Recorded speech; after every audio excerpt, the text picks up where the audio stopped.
देखो जब भी मल्टीपल्स कहते हैं, जैसे फर्स्ट 5 मल्टीपल्स करने हैं, यानी कि 7 का पहले 5 मल्टीपल, यानी 7 का टेबल लिख दो 5 तक। 7 1 7, 7 2 14, 7 3 21, 7 4 28, 7 5 35 तक लिख दो। 13 का टेबल लिख दो ऐसे ही 5 तक, 13 5 65 तक। 19 का लिख दो, 23 का लिख दो, ठीक है। जिसका टेबल नहीं आता उसको मल्टीप्लाई कर करके लिखो 2 से, 3 से, 4 से। और यहाँ पे कह रहे हैं right all the factors. Factors माने होता है टुकड़े, मल्टीपल माने होता है इसके गुना, कितने गुना बढ़ाते जाओ, नहीं इतना बार बार जोड़ते जाओ। फैक्टर्स माने क्या होता है? टुकड़े, ठीक है। किस किस के टेबल में ये नंबर आता है ये लिखना है। जैसे 20 है, 20 1 के टेबल में आता है, 1 के टेबल में सारे नंबर आते हैं, 1 सबका फैक्टर है। 2 के टेबल में आता है, 4 के टेबल में आता है, 3 के टेबल में नहीं आता, 5 के टेबल में आता है, 10 के टेबल में आता है, 20 के टेबल में। इधर 45 के फैक्टर्स क्या होंगे बताइए। देखिए 1 के टेबल में सारे नंबर आते हैं तो 1 हो गया। 2 के टेबल में आता है, नहीं आता। जिसके लास्ट में 5 हो तो 2 के टेबल में नहीं आता, 3 के टेबल में नहीं आता, 3 के टेबल में आता है, 4 5 4 9, 3 के टेबल में आता है, ठीक है। जिसके लास्ट में 5 है, देखिए जिसके लास्ट में 0 2 4 6 8, इनमें से इसको देख लो आगे, जिसके लास्ट में इनमें से कोई भी नंबर होगा, आखिरी डिजिट अगर इनमें से है तो वो चाहे जितना बड़ा नंबर है वो 2 के टेबल में आता है। लेकिन इनमें से अगर नहीं है, ना ही लास्ट में 0 है, ना ही 2 है, ना ही 4 है, ना ही 6 है, ना ही 8 है, तो वो 2 के टेबल में नहीं आता।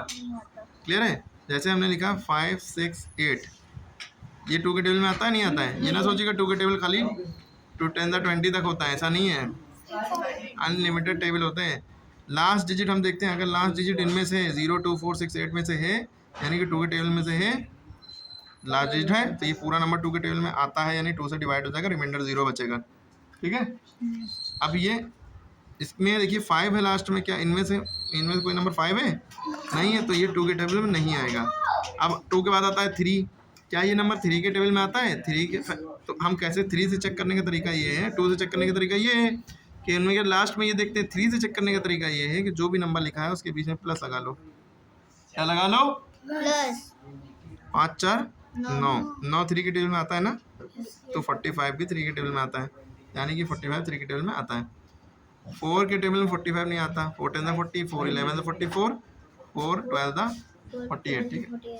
5 के टेबल में आता है, 5 के टेबल में हर वो नंबर आता है जिसके लास्ट में 5 लिखाओ और 0 लिखाओ, या तो 5 लिखाओ चाहे 0, जैसे 6 8 9 0, देखो ये भी 0 है, लास्ट में 0 है, तो 5 के टेबल में आएगा, और 10 के टेबल में भी आएगा। और अगर यहाँ पे 5 होता तो ये 5 के टेबल में आता है, 5 के टेबल में ये भी आता है, 0 वाला भी आता है, तो 5 9 था 45 है ना।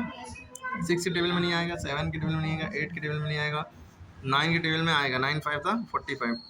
10 के टेबल में नहीं आएगा, 10 के टेबल में वही नंबर आता है जिसके लास्ट में 0 हो। 11 के टेबल में नहीं आएगा, 12 के टेबल में नहीं आएगा, 13 के टेबल में नहीं आएगा, 14 के टेबल में नहीं आएगा, 15 के टेबल में आएगा, 15 3 था 45, तो 15 भी इसका फैक्टर हो गया।